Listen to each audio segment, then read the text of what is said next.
하나님께서 그들에게 복을 주시며 말씀하셨다. 자녀를 많이 낳고 번성하여 땅을 가득 채우고 땅을 정복하여라. 그리고 바다의 물고기와 하늘의 새와 땅 위에서 움직이는 살아있는 온갖 것을 통치하여라.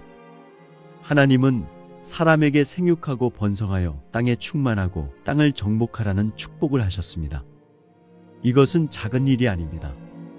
하나님께서 그를 나타내고 대표할 사람을 갖기 전에는 하나님의 풍성한 축복을 부어줄 길이 없었습니다. 하나님은 풍성하시고 하나님의 축복 또한 풍성하지만 사람이 창조되기 전에는 그의 풍성한 축복을 받을 대상이 없었던 것입니다. 창세기 1장의 기록에 의하면 하나님은 산 피조물들이 나오기까지는 축복하지 않으셨습니다. 오직 사람만이 하나님의 풍성한 축복을 받을 수 있는 기준에 도달해 있었습니다. 사람을 창조하신 후 하나님은 그분의 형상과 통치권을 가진 산 피조물을 이 땅에서 볼 수 있었던 것입니다. 즉시로 하나님은 그 사람에게 풍성한 축복을 주셨습니다. 많은 사람들이 하나님의 축복에 대해 이야기합니다. 오 주여, 우리를 축복하소서 라고 우리는 여러 번 기도해왔습니다. 그러나 우리가 하나님의 축복을 받으려면 그 자격에 부합되어야 합니다. 다시 말해서 자격이란 곧 형상과 통치권입니다. 당신의 가정에 하나님의 통치권을 가진 하나님의 형상이 있다면 당신은 거기에 하나님의 축복이 있음을 확신할 수 있습니다. 하나님의 축복은 항상 그분의 형상과 통치권에 뒤따르는 것입니다. 다른 말로 해서 하나님의 축복은 항상 그분의 표현과 대표를 따르는 것입니다.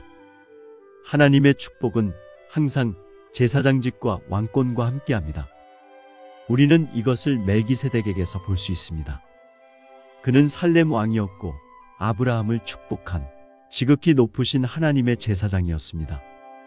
축복은 항상 제사장직과 왕권과 함께 옵니다.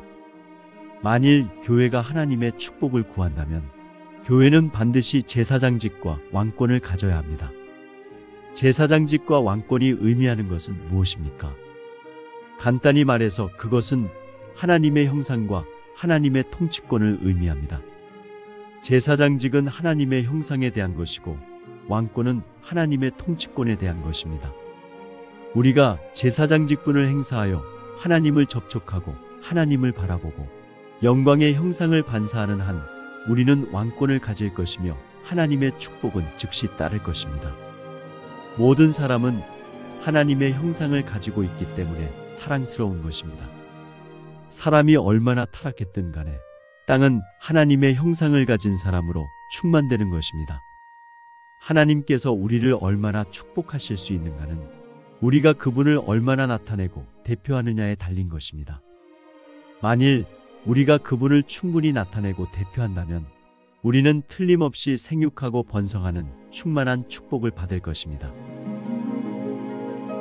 자세한 내용은 창세기 라이프 스타디 메시지 9를 참고하시기 바랍니다.